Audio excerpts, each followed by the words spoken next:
And before we bring out our next guest, I just want to talk a little bit with Emily here. How you doing? Great. She's going to be our kind of local, like, what do you want to say? Rock reporter? Sure. Yeah. She's going to be helping us find, like, singers, songwriters, and bring them on our show. And either show the video, like we're doing today, or perform live here in the Brooklyn Tea House. I have high hopes for it. You have high hopes? Yeah.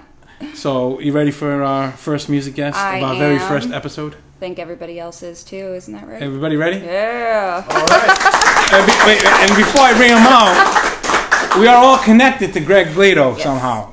I directed one of his videos last year that, I don't know if you've seen it, but if you want to know what it is, just email me, I'll tell you what it is. And Tony was in it, and Joe was in it, because he weasels his way in everything I do. I can't get rid of him. He's like a hemorrhoid. And actually, Emily was in the video too. She played like one of the friends of the leading lady in the video.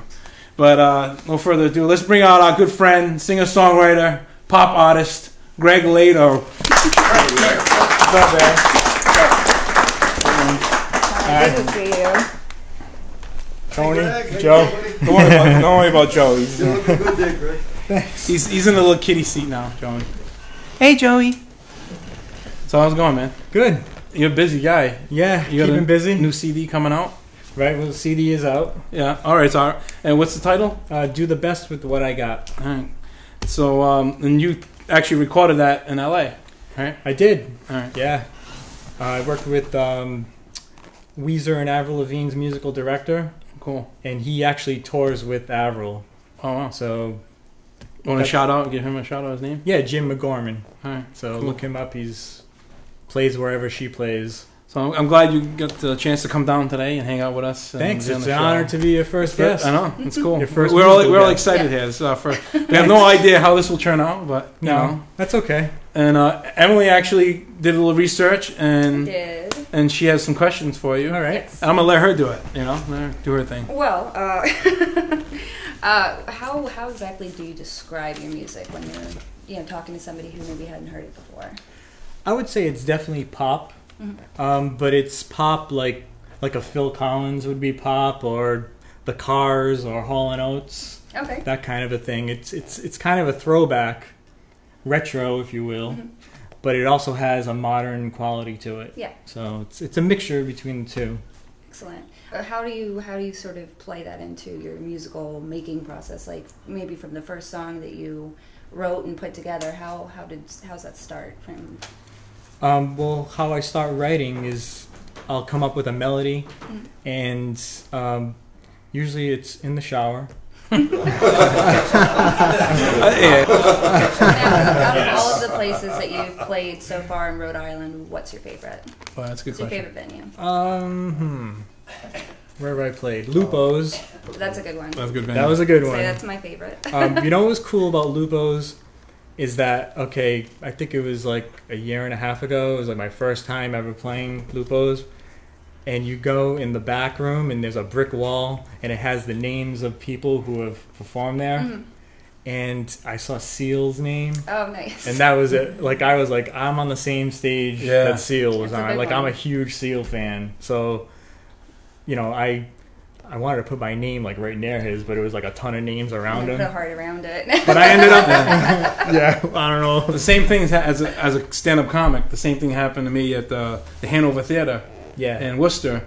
I'm backstage, and the manager's showing me the wall, and then it has George Carlin, Bill Cosby, like all these great comics, and I'm there, and George Collins is like my influence. He actually the one that kind of gave me that push to start comedy, because I met him at the PPAC backstage, and the guy said, "Here, take the mark," and he had me write my name right above George Carlin. So that's awesome. That's awesome. So I know that feeling, man. Yeah, I can't explain it. It's like wild. You know, you grow up listening to people, and then you're on the same stage. It's like magical. It's like, yeah, I actually was at that Seal show. Oh, were you? Before, you know. But that was cool. Other places I played. The Brooklyn Coffee Tea House. Oh, yeah. How about the Brooklyn? You made Tony happy. Camera's back on. I mean, he had the camera off the whole time. Because I mean, it was all right. But it was all right. What's your favorite song to perform? I would say Beautiful Woman, which is on my Monday Morning Breakdown CD. I keep promoting that CD, but I have a new one out too. Yeah. But that is my favorite because it seems to be like a fan favorite when I play it. Like people sing the words back, you know, and it's kind of has a lot of variety in the song too. It changes keys. It has like a talking part at the end, which is cool. So it's for performing wise, it's my favorite. Nice. Excellent. And last but not least, what advice would you have for other musicians just starting to get into the industry? I would say just be willing to sacrifice everything. I mean, people always say, oh, have something to fall back on. I mean, that's great and everything, but if you give yourself something to fall back on, you know, you're giving yourself an out, you know, kind of thing. And, you know, looking back, I probably wouldn't have given myself something to fall back on looking back. I know that's not great advice. You know, but I see what you're saying. But it's true. It's like you have to be willing. I mean, I'm not saying quit your job, you know, but because you need the job, you know, but I would say be willing to give up a little bit more. Yeah, put everything into it. You know, it's, you know, like I have a job too, you know, I put more into the music than anything, you know, so it's a lot of time, resources, money, you know, and it takes all of that to become successful. You know, you can't do it halfway, because if you do, you'll get a halfway result. You know, so it's you're so right. Yes. You know, don't be comfortable with your achievements. No. Look for the next one. I'm never satisfied with anything I do. You know, everything, you know, every song I record, everything can always be better. Like I'm really hard on myself, you know, and I think that's what strives me to do better, is that I'm my worst critic. Oh, yes. You know, so it's, I know. But having said that, what else would you like to do that you haven't done yet? Ooh, okay. I want to go on tour and open for a major artist. That's something I haven't done. I mean, I've opened for independent artists and stuff like that. And you have some things going on in New York City right now, right? Yeah, that you're working on. We can't say right now. All right. But maybe the next stuff episode. In the works. Next episode will tell you what it is. Yeah, stuff in the works. Stuff. I think your ride's here. I hear somebody beeping. Stuff in the works, the music video and stuff like that. But so I would say that's the biggest thing. And then there's other places musically that I would like to go, you know, with my style, because I change it up with every seat release. I don't like to stay the same; it's boring. Excellent. So. And we're gonna actually show you a new video. Cool. And you wanna? It's for Just Another Goodbye. Just Another Goodbye. So that's the new single. Yep. So here we go, everyone. Enjoy the new video by Greg Lato. Just Another Goodbye.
Who knew that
was Greg Lato's latest video. He had a split.